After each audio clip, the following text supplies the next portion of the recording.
आज हम लोग स्पीड, डिस्टेंस और टाइम के बारे में पढ़ेंगे। स्पीड क्या होता है? हम लोग जिस स्पीड से मतलब जिस रफ्तार से हम लोग एक स्थान से दूसरे स्थान जाते हैं, जैसे कि अगर हम लोग पैदल जा रहे हैं तो पैदल जाना हम लोग का वो स्पीड हो गया। दौड़ते हुए जा रहे हैं तो दौड़ना हम लोग का स्पीड हो गया।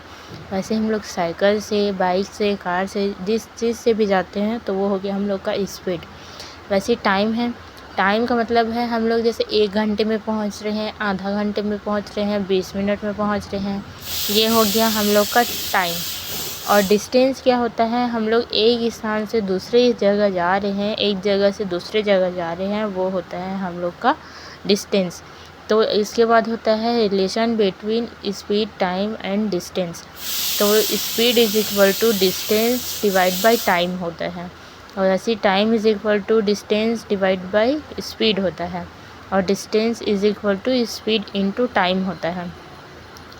एवरेज स्पीड क्या होता है? टोटल डिस्टेंस कवर्ड, जितना डिस्टेंस हम लोग कवर किए रहते हैं उसके डिवाइड बाय में क्या लिखेंगे? Total time. जितने टाइम में हम लोग कवर किए रहते हैं डिस्टेंस को, उसको नीचे में टाइम को करेंगे। ये सब फॉर्मूला याद रखिएगा, ये क्वेश्चन बनाने में हेल्प होता है। वैसे ही प्रॉब्लम रिलेटेड टू ट्रेन है। अगर कोई ट्रेन है, ट्रेन का लेंथ है, अब वो किसी पोल को travel of distance equal to its own length बोल रहा है। मतलब कि अगर ट्रेन का लेंथ है, अगर किसी पोल यानी कि खंभे को वो पार करता है, जब हम लोग ट्रेन में जाते हैं तो खंभा आता है बीच बीच में, तो उसी प्रकार वो खंभा को पार करते जाता है तो वो दोनों का जो लेंथ होगा वो सेम होगा। जितना जब क्वेश्चन सॉल्व करेंगे तो जो ट्रेन का लेंथ दिया रहेगा वो दोनों का, पोल का लेंथ और ट्रेन का लेंथ को हम लोग इक्वल मानेंगे। वैसे ही दूसरा बोल रहा है if a train passes a stationary object,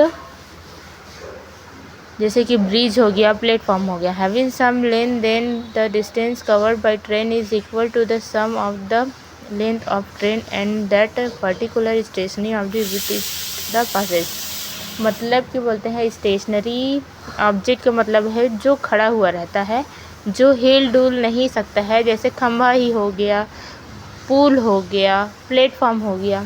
तो ये सब लेंथ को हम लोग ट्रेन के लेंथ के साथ ही उसको इक्वल मानेंगे। जितना कि ट्रेन का लेंथ दिया रहेगा उतना उन लोग का भी लेंथ होगा, एक्स्ट्रा हम लोग नहीं लेंगे।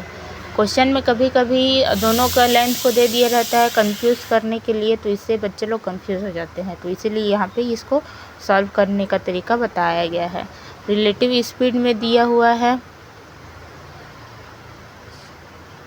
अगर कोई दो ट्रेन है, दो बॉडीज़ है, एक ही डायरेक्शन में अगर जाता है, एक ही डायरेक्शन में, जैसे दो ट्रेन जाती है एक ही डायरेक्शन में जा रही है, तो उसको हम लोग वहाँ पे जो भी हम लोग स्पीड है उसको माइनस में लेंगे, x माइनस वाई करेंगे, उन लोग की स्पीड को माइनस कर देंगे।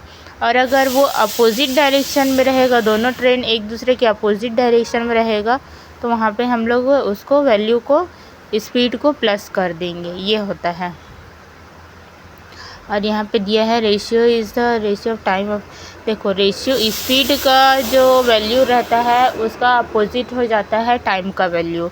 जैसे कि यहाँ पे ये दिया हुआ है, ये दिया हुआ है x 1/x रेशियो 1/y। अगर ये स्पीड है तो टाइम का क्या हो जाएगा? बाई रेशियो x हो जाएगा। इस तरह से ये होता है।